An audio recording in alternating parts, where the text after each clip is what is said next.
Hello class, चलिए आज हम लोग एक दूसरी कहानी पढ़ते हैं, द मिडनाइट विजिटर।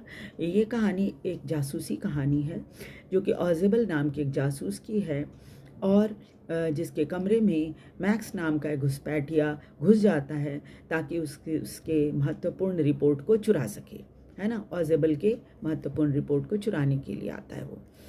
ऑजेबल की पर्सनैलिटी जासूसों जैसी बिल्कुल ही नहीं थी।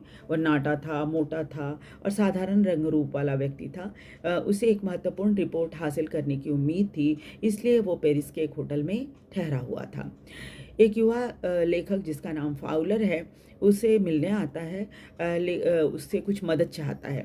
लेकिन ऑजेबल की पर्सनैलिटी को देखकर वो बड़ा निराश हो जाता है, क्योंकि आमतौर पे हम अक्सर ऐसा मानते हैं कि जासूस बड़ा ही खूबसूरत, स्मार्ट, दिखने में आकर्षक पर्सनैलिटी वाला व्यक्ति होगा।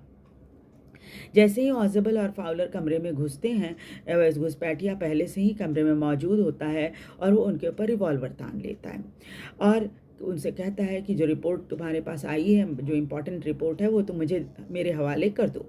लेकिन ऑजेबल उसे बातों में फंसा लेता है और बताता है कि ऐसा उसके साथ दूसरी बार हुआ है। लोगों ने उसके कमरे में घुसने का प्रयास किया और सफल भी हो गए, क्योंकि बालकनी की ओर से एक रास्ता निकलता है जिसके बारे में उसने होटल मैनेजमेंट से बात भी की थी कि आप इसको बंद करवा देना। मैक्स उसकी बात को सही मान लेता है, लेकिन दरवाजे पर तभी क्या होता है, नॉकिंग होती है।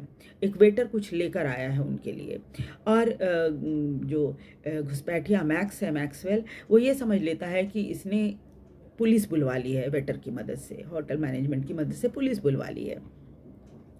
इसलिए वो क्या करता है, धीरे धीरे खिसकता हुआ खिड़की के पास चला जाता है, जिसके बारे में ऑजेबल ने पहले ही बताया था कि इधर पीछे बालकनी है।